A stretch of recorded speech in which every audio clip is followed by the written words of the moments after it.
Hello students, welcome back to my channel. कैसे हो आप सब? उम्मीद करती हूँ बेटा सभी अच्छे होंगे और अपना ख्याल भी रख रहे होंगे। तो बेटा आज हम करने जा रहे हैं अपनी वर्कशीट नंबर 1।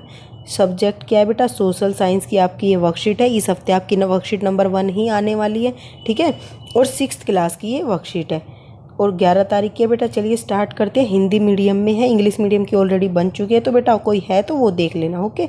तो बेटा आज का जो टॉपिक है हमारा क्या है?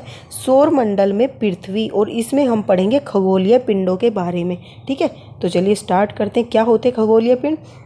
ब्रह्मांड में देखो ये क्या है? ब्रह्मांड, ठीक है। तो ब्रह्मांड में सूर्य, चंद्रमा, ग्रहों, सितारों और अन्य निकायों की को खगोलीय पिंड कहा जाता है। मतलब कि बेटा ब्रह्मांड में जो ये चीज़ें पाई जाती हैं, सूर्य हो गया, चंद्रमा हो गया, ग्रह हो गए, सितारे हो गए और अन्य निकाय मतलब और भी ऐसे पाए जाते हैं, तो उनको क्या बोला जाता है? खगोलीय पिंड कहा जाता है, ठीक है। अब नेक्स्ट क्या है बेटा? अब ये खगोलीय पिंड कैसे कैसे होते हैं? तो कुछ खगोलीय पिंड बहुत बड़े होते हैं और गर्म होते हैं और वे गैसों से बने होते हैं, ठीक है। और वे किसके बने होते हैं बेटा? गैसों के बने होते हैं।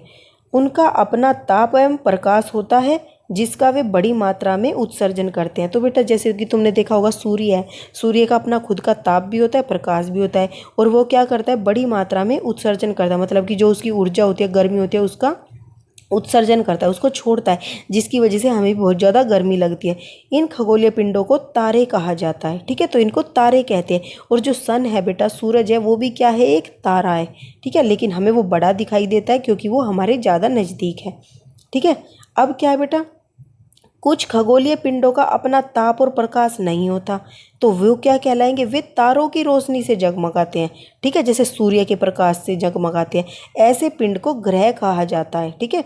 जिस पृथ्वी पर हम रहते हैं वह भी एक क्या है? ग्रह है। तो याद रखना है, पृथ्वी क्या है? एक ग्रह है।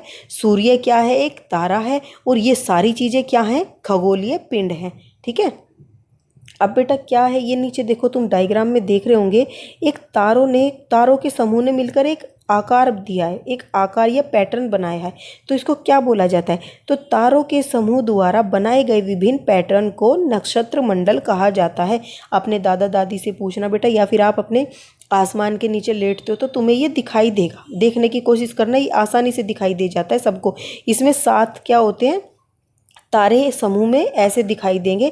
इनको तुम, ये लाइन नहीं दिखाई देंगी, इनको तो तुम लगा ऐसे सोचते हो कि ऐसे लाइन से मिला दे, तो ये क्वेश्चन मार्क का चिन्ह बनाते हैं, ठीक है। एक तरीके का क्वेश्चन मार्क का चिन्ह बनाते हैं और इसका नाम क्या है? सप्तऋषि है, ठीक है। अब बेटा यहाँ पर क्या दिखाया गया है? तुम्हें सौरमंडल दिखाया गया है।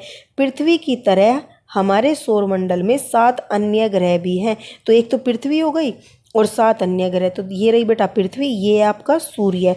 इसके चारों ओर ये सारे ग्रह क्या करते? चक्कर लगाते। तो पहला ये रहा, दूसरा ये रहा, तीसरी ये थी, चौथा, पांचवा, छठा, सातवां और आठवां। तो टोटल कितने ग्रह हैं बेटा? 8 ग्रह हैं हमारे सूर्यमंडल में, ठीक है, सौरमंडल में। अब बेटा कुछ क्वेश्चन करते हैं।